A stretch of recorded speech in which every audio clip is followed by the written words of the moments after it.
Halo teman-teman, selamat datang di channel Mari Berkarya. Kali ini aku akan share gimana cara memulai bisnis saat kita itu masih menjadi karyawan. Jadi ada banyak sekali teman-teman yang tanya ke aku, Kak, aku sebenarnya itu pengen mulai bisnis gitu kan, pengen mulai bisnis online, pengen banget punya bisnis nih.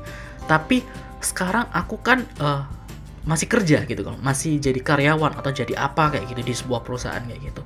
Nah, aku nggak bisa ninggalin kerjaanku karena mungkin aku sudah ada tanggungan keluarga atau sudah kerjaannya sudah bagus gitu kan, lagi bagus-bagusnya nih, atau sekarang zamannya tuh sulit cari kerja, kalau aku resign nanti kerjaanku gimana gitu kan. Nah, banyak sekali yang tanya seperti itu, yang dalam tanda kutip galau ya, mungkin ya, nggak tahu, mungkin galau untuk menentukan ini pilih kerja atau pilih bisnis nih. Aku pengen nih punya bisnis tapi aku nggak mau nih ngelepas kerjaanku. Nah, gimana nih cara mulainya? Oke, aku share pengalamanku sendiri teman-temannya. Jujur, aku memulai bisnis itu nggak langsung mulai begitu saja gitu tanpa dan mengabaikan segalanya, itu nggak kayak gitu. Aku mulainya itu pada awal itu juga pada saat bekerja, bukan pada saat bekerja. Sebelum bekerja itu aku sudah mulai, aku sudah belajar. Tapi pada saat bekerja, aku juga menjalankan bisnis. Oke, jadi aku kerja juga, bahkan selama 5 tahun lebih aku kerja itu, dan aku juga berbisnis juga gitu loh. Jadi bisnis, ibaratnya teman-teman banyak yang bilang itu bisnis sampingan gitu kan. Jadi aku kerja juga di perusahaan tiap hari ya, jam 8 sampai jam 5 lah. Ada yang jam 4 sih, jam 8 sampai jam 4 kayak gitulah. Tiap hari, Senin sampai Jumat, ada yang Senin sampai Sabtu. Jadi liburnya cuma minggu doang kayak gitu. Nah, terus gimana caranya aku bisa berbisnis juga? Nah, kayak gini teman-teman. Sebenarnya itu tergantung dari komitmen kita. Apakah kita itu benar-benar pengen mulai bisnis atau enggak? Gitu loh. Bukan berarti kalau misalnya kita pengen mulai bisnis itu kita harus meninggalkan pekerjaan. Enggak. Kalau belum siap, jangan. Nanti kamu akan hancur. Nanti kamu akan bukan akan hancur. Kamu akan kayak kecewa banget gitu loh. Ya, lagi-lagi nyalain bisnis. Ya, tahu gitu aku nggak bisnis, tahu gitu aku nggak ini. Misalnya nih kamu pengen bisnis, kemudian kamu nekat untuk resign kayak gitu tanpa persiapan apapun, ya kamu akan menyesal gitu ya. Ya, kenapa ya aku dulu resign ya kayak gitu. Nah, aku tidak menyarankan kayak gitu. Nah, saat kamu bekerja itu kamu mulai dulu. Oke, start bisnisnya dari apa? Ya dari yang paling gampang dulu. Misalnya kamu bisnis dropship, paling gampang tuh. Jadi kamu tinggal cari supplier, mulai jualan. Nah, jualannya itu bertahap. Jangan langsung aku pengen jualan produk langsung 100 produk gitu. Jangan kayak gitu dulu. Cari dulu satu supplier dulu, ya kan? Pelan-pelan satu supplier dulu. Carinya di mana ya? Di online, pakai HP kan bisa. Pakai HP gitu. Pas istirahat kerja misalnya, pas istirahat kerja gitu kan, habis makan isoma lah kayak gitu. Terus luangin waktu buat cari-cari supplier kayak gitu. Aku dulu kayak gitu. Terus dan dulu itu aku ngajak teman, jadi aku berpartner, aku nggak sendiri. Makanya kenapa aku bisa membagi waktuku dengan baik itu karena aku berpartner. Aku ngajakin temanku gitu, mau bisnis gak? Ayo bisnis bareng gitu. Banyak sekali temanku yang aku ajak gitu.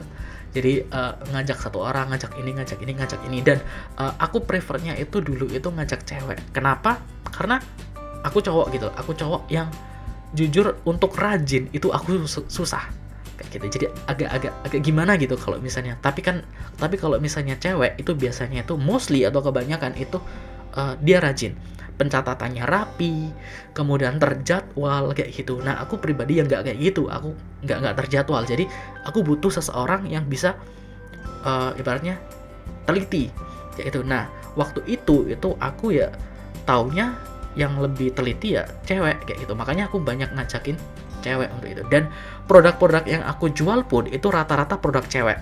Kayak misalnya jilbab, gamis, tas wanita ya. Terus ya ada berbagai produk lah kayak gitu. Yang itu aku nggak tahu, produk knowledge-nya aku nggak tahu gitu. Yang tahu kan cewek. Nah, makanya aku ngajak cewek kayak gitu. Nah, at least ajak dulu teman kamu lah, siapapun lah teman kamu, dan mereka itu bisa menutupi kekuranganmu. Misal, aku kan bisa di bisnis. Nah, temanku ini bisa di product knowledge. Nah, berarti aku yang bisnis, aku yang marketing, temanku yang bagian produk atau yang bagian pencatatan, kayak gitu. Oke, jangan sama-sama. Misalnya kamu jago marketing, temanmu juga jago marketing, dan gak ada yang ngerti produk. Ya, gak bisa kayak gitu. Jadi harus saling melengkapi. Itu kalau misalnya cari partner. Atau kalau misalnya kalian tetap pengen mulai sendiri, ya mulainya pelan-pelan. Oke, mulai cari supplier sendiri, mulai upload produk sendiri kayak gitu. Biasanya itu aku selalu pada malam, biasanya setelah Isya gitu kan, sampai jam 9 atau sampai jam 12 malam biasanya. Kayak gitu. Itu waktu untuk ibaratnya ngurusin bisnis. Kayak gitu. Jadi dari jam dari habis Isya lah pokoknya ya, sampai jam 9 atau sampai jam 12, kadang kelewat sih sampai jam 1 kayak gitu. Cuman jangan sampai itu mengganggu produktivitas di kerja kamu. Kayak gitu. Jangan sampai kamu bisa manfaatkan waktu luang atau waktu istirahat atau waktu libur kayak gitu. Jadi kerjaan kamu tetap lancar dan bisnis kamu bisa tetap jalan. At least bisa bagi waktu, bagi prioritas.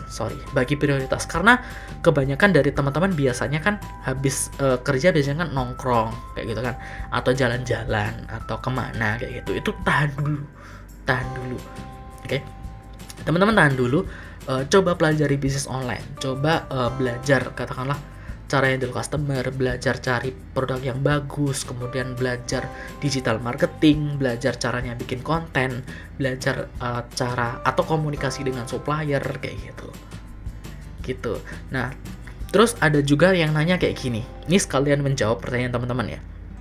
Kak, kalau misalnya kerja sambil bisnis, itu kan nanti kalau misalnya yang ngejawab chatnya customer itu nanti siapa? Kalau misalnya pada waktu kerja kan kita nggak bisa tuh jawab chatnya customer itu. Ya memang nggak bisa. Jangan sampai itu mengganggu pekerjaan utama kamu ya.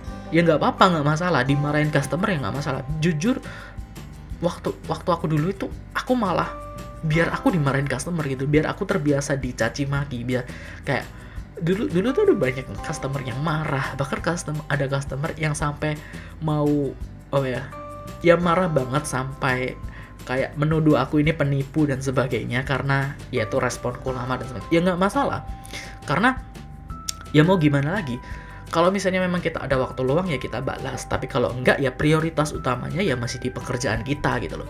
Jangan sampai bisnis ini mengganggu pekerjaan kita sehingga katakanlah kita kerjanya nggak bener, terus dimarahin atasan dan kita ada pemotongan gaji atau dikeluarkan dari perusahaan, kan sayang gitu loh, demi ini gitu loh. Nah, pesanku adalah gini teman-teman, jangan sampai menjadikan pada waktu pertama kali bisnisnya, jangan berpikir bahwa bisnis itu bisa dimulai langsung cepat gitu, enggak.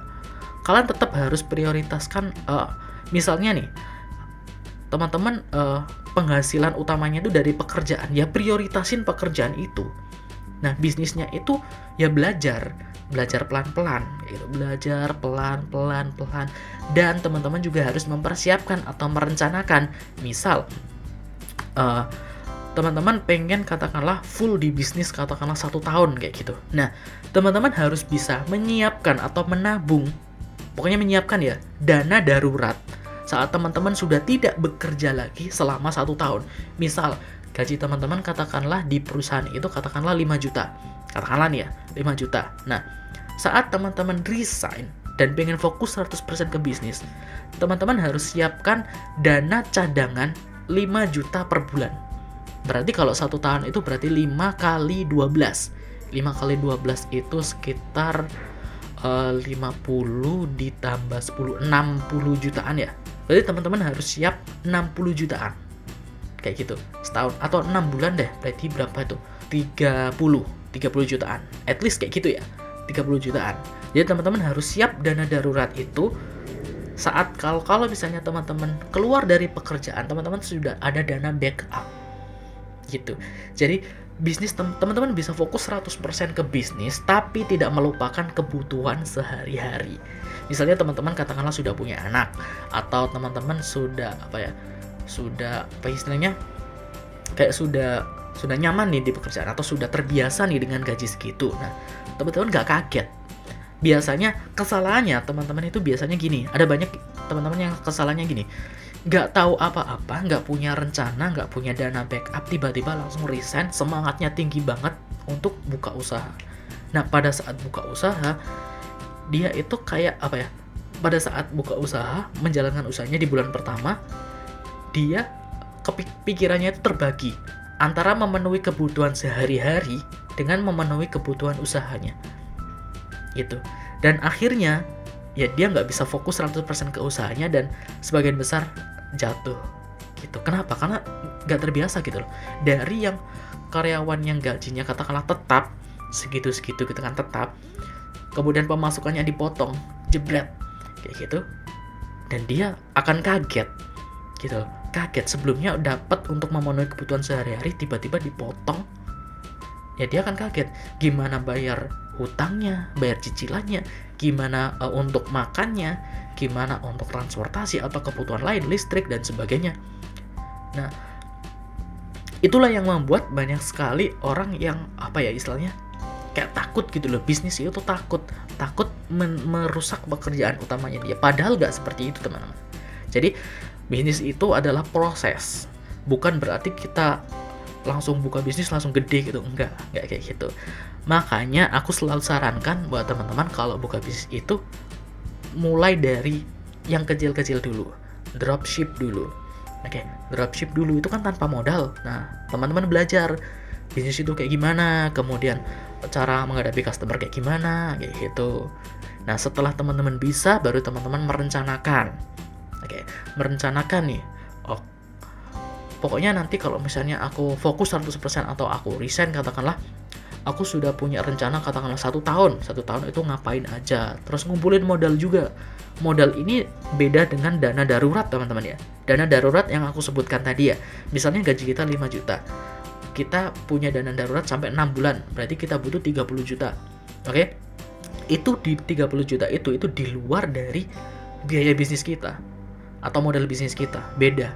Itu dana darurat yang dipakai untuk keadaan darurat.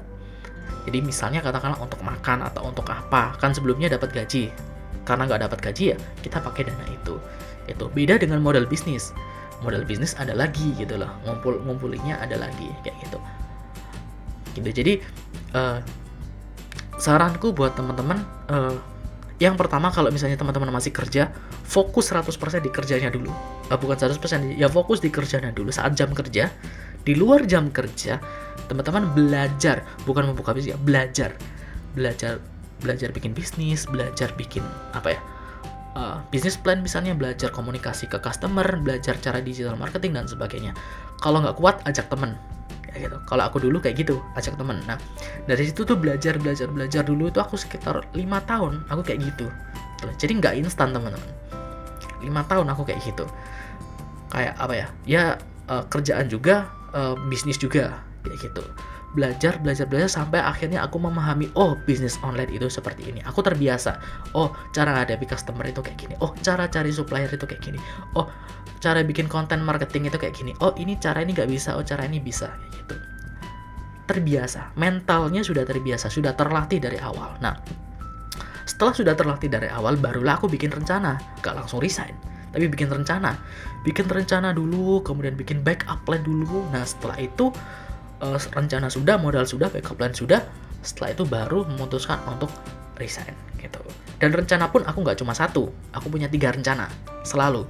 Jadi kalau misalnya ini gagal, aku pindah ke sini. Ini gagal, aku pindah ke sini. Kayak gitu. Sudah ada rencana untuk gagal bahkan. Kalau ini gagal, berarti aku pakai rencana kedua, kayak gitu. Kayak gitu. Karena sekali lagi, itu bisnis itu nggak pasti. Bisnis itu nggak pasti. Mungkin di kerjaan kita terbiasa pasti kan setiap bulan dapat gaji kayak gitu. Tapi bisnis itu nggak pasti.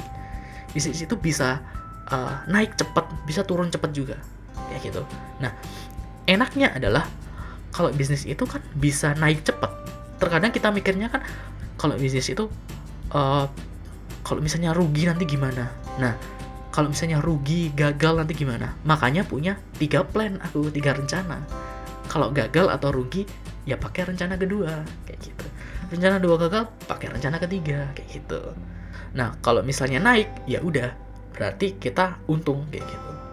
Jadi itu teman-teman saran atau jawaban aku buat teman-teman yang pengen mulai bisnis tapi terhalang di kerjaan. Oke, sekali lagi saranku, jangan apa ya, menjadikan bisnis itu sebagai alasan kamu untuk resign. Biasanya nih, ini aku share juga nih. Biasanya nih banyak teman-teman yang menggunakan bisnis sebagai alasan untuk resign itu karena sebenarnya mereka itu sudah males untuk kerja. Jadi ini beda teman-teman. Ada beberapa teman itu yang cerita ke aku yang mereka itu kayak diberikan pekerjaan terlalu besar oleh atasan, kemudian kayak diledekin oleh teman-teman kantornya, lingkungannya udah toksik kayak gitu, sehingga dia nggak nyaman di pekerjaan itu dan dia membuat alasan, aku pengen bisnis, biar aku nggak kerja lagi. Itu salah teman-teman. Itu beda. Jadi teman-teman jangan gunakan alasan, aku pengen mulai bisnis, biar nggak kerja lagi, padahal alasan aslinya adalah biar teman-teman itu keluar dari pekerjaan. Oke, atau teman-teman itu malas untuk kerja sehingga menjadikan bisnis itu sebagai alasan untuk resign. Itu beda. Karena banyak sekali dari teman-temanku yang resign karena bisnis, tapi ternyata dia ngelamar kerjaan lagi. Nggak 100% ke bisnis kayak gitu.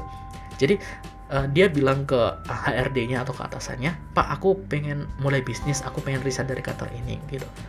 Dia mulai bisnis bener, 1 bulan pertama mulai bisnis, tapi tiba-tiba dia ngelamar kerja lagi kayak gitu, karena ngerasa bisnisnya nggak work dan sebagainya kayak gitu. Nah, itu teman-teman jangan jadikan itu sebagai alasan. Kalau misalnya teman-teman pengen mulai bisnis, ya teman-teman harus mampu dan harus mau ya, harus mampu dan harus mau untuk menanggung resikonya kayak gitu. Resikonya ya jangan setengah-setengah gitu loh.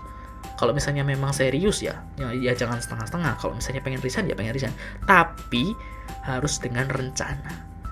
Oke, seperti yang aku bilang tadi, aku punya 3 rencana loh, plan A, plan B, plan C kayak gitu. At least ada 3, dan ada dana backup dan ada dana untuk bisnis. Dan kita sudah belajar juga tentang bisnis gitu kan, bisnis online terutama. Semoga membantu. Jangan lupa untuk klik tombol like, kemudian subscribe channel ini dan nyalakan notifikasinya, dan sampai jumpa di video selanjutnya.